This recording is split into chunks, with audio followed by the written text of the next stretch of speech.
Hi! Ito si Direk Boboy, tagahatid sa inyo ng Kwentong Pinoy. Please like, share, and subscribe. Today, babiyahe tayo ulit. Pero hindi tayo masyadong lalayo. Pupunta tayo sa isang lugar na hindi nyo na kailangang mag-adjust ng husto. Pupunta tayo sa island of Bali, Indonesia. Napaka-mystical, artistic island. Halika na, hindi nyo kailangan ng visa.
Magkamukha raw ang mga Pinoy at Indonesians.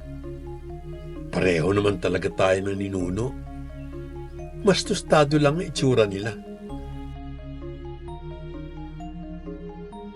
Kasi tayo nahaluan na ng gatas, injek, Kastila, at Kano.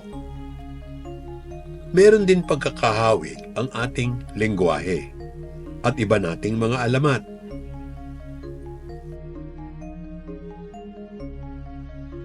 Ang ating landscape, foliage, temperature ay magkakambal. Sa karamihan ng mga foreign vlogs na nagre-rekomenda ng Bali as a travel destination, ang tinuturing nito ay ang mga rice terraces, forest, kasama ng mga unggoy nito, waterfalls, pati ang kanilang beaches.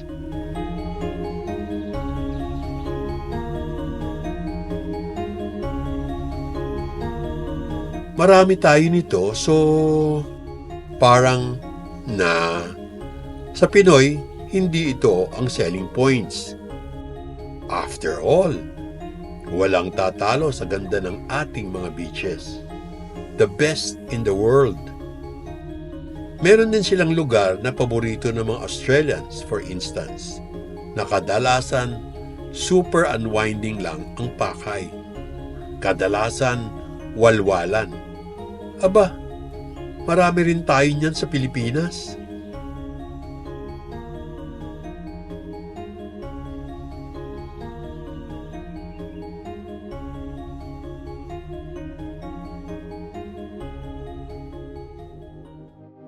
Dalawang strong points ang pwede kong imungkahi sa inyo bilang rason sa pagpunta sa Bali. Una, ang kanilang spiritualism. Ang pangalawa, ang kanilang arts and culture. Diyan may pagkakaiba ang Balinese at ang mga Pinoy. Indonesia is predominantly Muslim, pero ang kanilang probinsya, ang Bali, ay naiba. Hinduism ang way of life.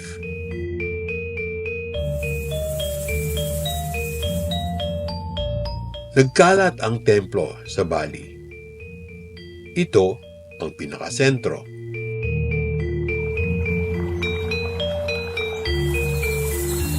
Halos lahat ng bahay ay may shrine or altar sa labas kung saan sila taimtim na nag-aalay ng bulaklak araw-araw, kung di oras-oras.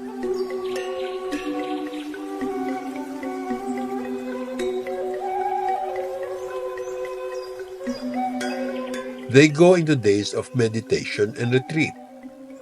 Parang nakikiramdam sa kalikasan. sa kanilang mga deities.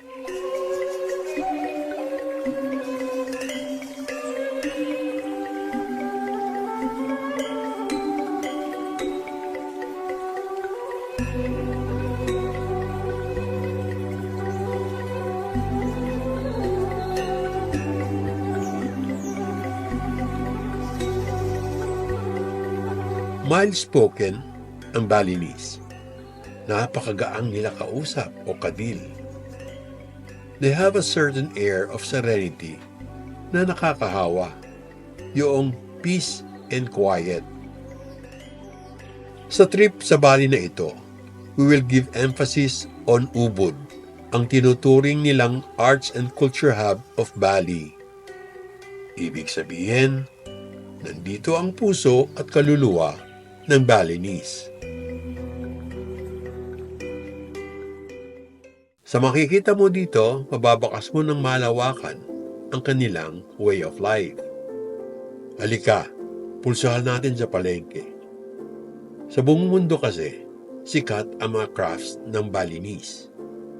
Kaya gawang bato na makikita mo sa mga temples at open public places.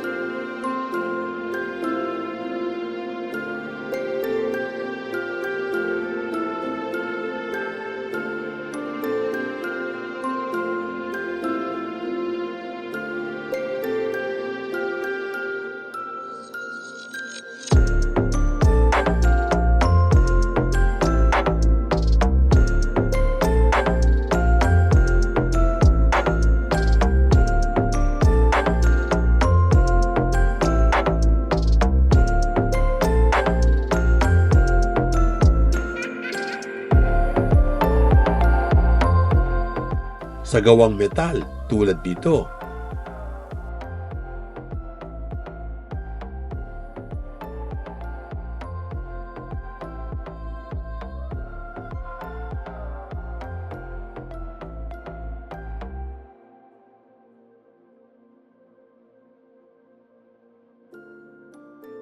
Sa gawang kahoy tulad ng kanilang mga furniture.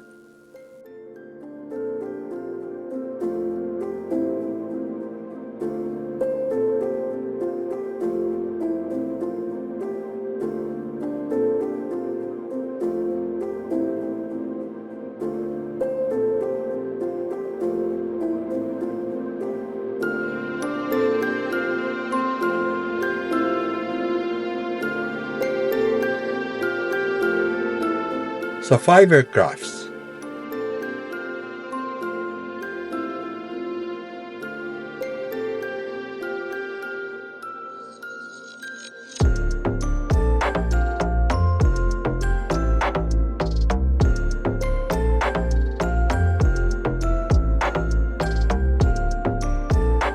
Sa telang hinabi, hinulayan at pinintahan.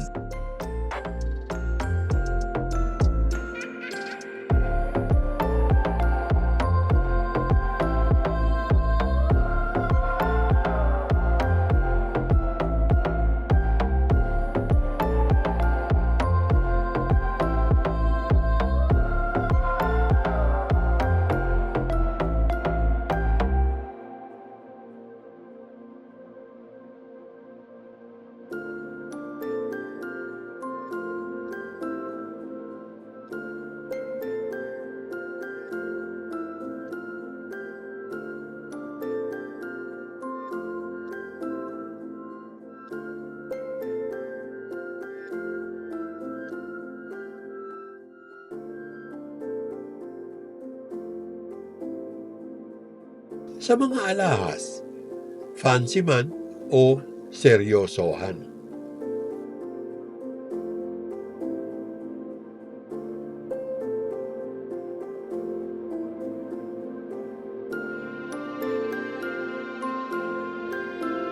Matuturing mo ng artist ang karamihan sa kanila. Craftsmanship is second nature to them. Art is what they do. Kung kaya, sa Bali, walang word for art. In other words, creativity is normal for them. Art is a community undertaking.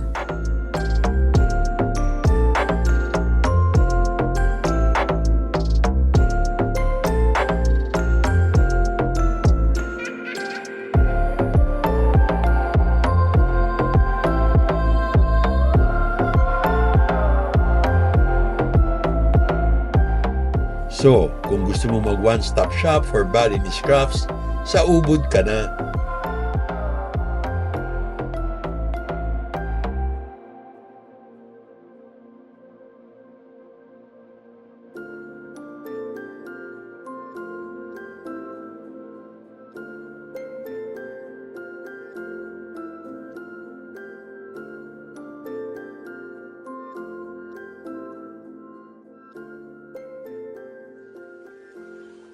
Sa gitna ng ubod, matatagpuan mo ang Puri-Saring Agong o Ubud Palace na dati ay tirahan ng mga royalty nila. Ngayon, it is open to the public.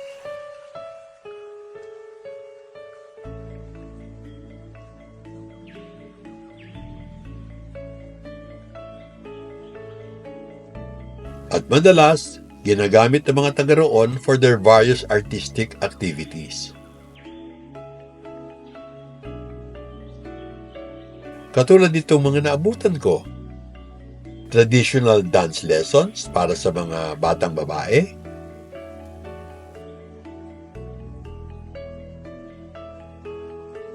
bamboo and coconut weaving naman para sa mga kalalakihan, komunidad talaga.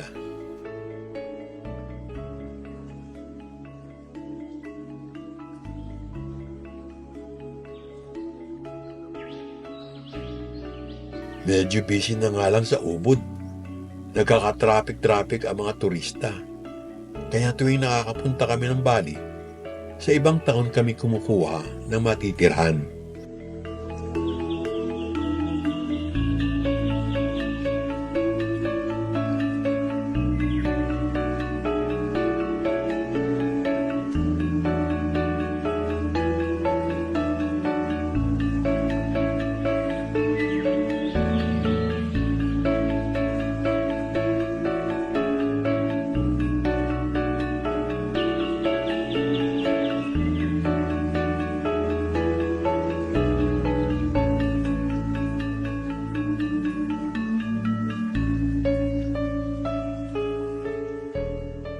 Mamamangha ka sa Balinese architecture na tuloy ginagaya rin sa abroad.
Minsan-minsan nagpapasarap.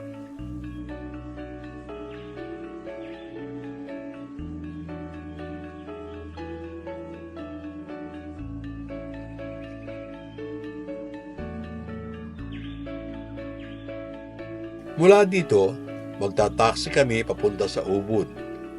Biro nga ng mga kasama namin, ang Ubud daw ng layo.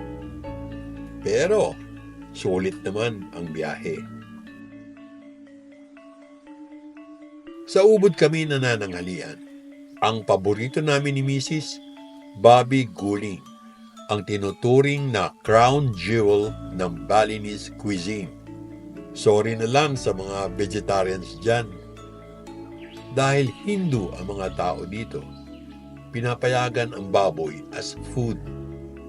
Ang Bobby Guling ay parang lechon natin na suckling pig. Kaso, imbis na liver sauce o matamis na Mang Tomas ang panlahok mo, may sauce na may sili, sibuyas, paminta, luya at iba pa. Maanghang. Mapaparami ka ng kanin. Yun. Lechon lang muna ang ating tinikman dahil nako, napakahaba ang food tripping sa Bali. Saka na lang natin siya babalikan. So, until next time, this is Direk Boboy saying, see you again.